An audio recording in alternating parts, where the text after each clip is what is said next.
Good morning. As you know, I'm speaking for the Tennessee Walking Horse Heritage Society. Did you know that there are families that have been raising Tennessee walking horses, raising Southern Plantation saddle horses before there was a breeders' association for almost 100 years and more? Some of these families have been recorded in various walking horse breed histories, but others are not so well known. Yet they continue to, what did I do? Okay. They continue to raise their families' bloodlines into the 21st century.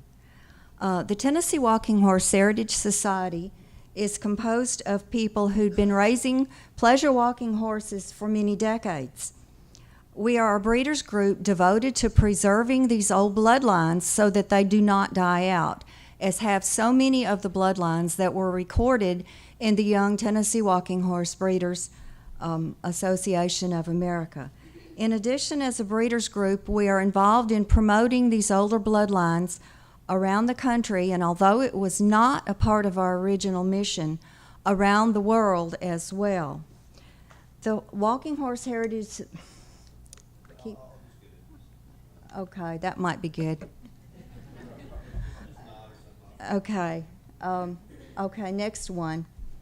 The Walking Horse Heritage Society was organized by 5 people in 2003. One was Leon Oliver of Cornersville, Tennessee. This is Leon riding his 1967 stallion, Redbud's Rascal. This horse was a grandson of the horse in that first stallion poster that I kept messing up with the thing. The next slide shows one of 2 brothers. This is Billy Taylor of Winchester, Tennessee. He and his brother Danny got their first walking mares back in the mid-1950s. And this is his brother's stallion, son Smoky Midnight, which is a grandson of Midnight Sun, and that horse is only 20 years old this year. The next slide shows Danny Taylor with Diane Shapansky of Whitehall, Wisconsin. Diane first got involved with walking horses when her children were involved in the 4-H program as they were growing up. And I, of course, am the 5th person, and I grew up riding a gaited country pleasure horse and dreaming of owning my very first walking horse, which I finally got back in 1973. Diane and I belong to some of the same internet discussion lists. Okay, they can stay there for a while. And on the list, people kept saying that all the old bloodlines of walking horses were gone. They didn't exist anymore. So Diane and I talked about it for a while, and we decided we should form a marketing group to pool our resources of time, talent, and finances to tell the world of pleasure walking horses that we were around with a product that was basically different from the horse that was coming out of the show ring.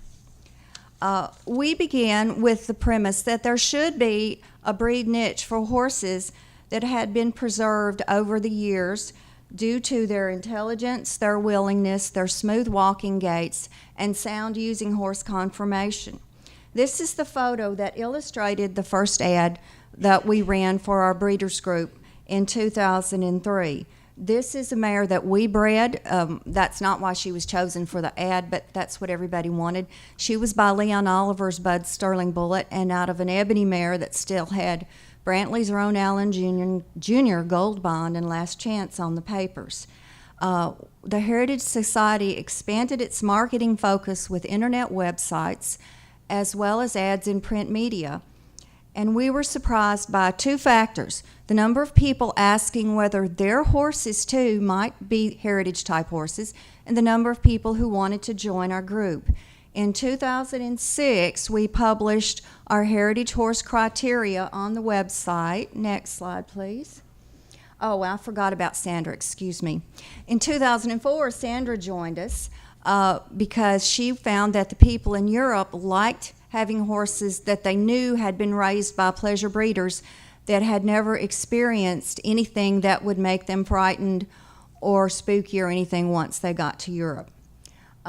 So back to 2006, we published our slides on the website, and this is a summary of what our heritage criteria would be. Older rare bloodlines that have initially had 5 stallions or mares still showing on the papers, Horses with modern show bloodlines built up after 1976 did not qualify. The signature smooth gait of the Tennessee walking horse has been sought out. Heritage horses perform a natural, evenly timed 4-beat nodding and walking gait barefoot or plain shod. Various colors and patterns are found in the heritage horses. All the color lines trace, horse by horse, if you get into iPads and go back to horses of those same colors and patterns recording in the stud books. An offspring of a pair of heritage horses would automatically be heritage horses as long as they can walk. Obviously, as you keep breeding horses, the older numbers are going to slide off the papers. But that was what we put up there to explain to people that once their horse lost heritage numbers, it still wouldn't use it. Heritage breeders and owners are now found in Tennessee, Alabama, Arkansas, California, Connecticut, Florida, Georgia, Idaho, Illinois, Indiana, Iowa, Louisiana, Maine, Michigan, Minnesota, Mississippi, Missouri, Montana, Nevada, North Dakota, New Mexico, New York, Ohio, Texas, and Wisconsin. In Canada, heritage horses find their homes in the provinces of Alberta, British Columbia, Manitoba, Ontario, and Saskatchewan. Heritage horses and heritage bred horses are found in Belgium, of course, which is Sandra's home base, but also in Austria, France, Germany, Israel, Italy, Luxembourg, the Netherlands, and Switzerland. If a group of 6 people can start small with an idea and see their horses go to 25 states, Canada, Europe, and the Middle East, then other people working creatively can develop their own marketing plans for their sound, beautiful, talented Tennessee walking horses. Up to this point in time, okay, next. The Heritage Society has remained a closed breeders group of just the 6 founders because we feel that our standards are important to the continued development of a type of walking horse reflecting the traditions of the past, and we want to maintain those standards for as long as possible. Heritage horses seem to have found that market niche which we sought to develop 10 years ago in 2003. During the horse market downturn of 2007 and 2008, our weanlings and yearlings sold well, and the few riding horses we had also did well. Though our horses seem to appeal mostly to trail riders, like Dick Haynes going up into the mountains, the pack horse as well as the saddle horse is a heritage horse. And the next slide, please. And trail riders who seem to appreciate their common sense and smooth gaits. Some of the heritage horses have been shown over the years. Next one, please. This is an old photo somebody found in an album and gave to Leon Oliver. This is Redbud Allen, and the rider is Ollie Derryberry.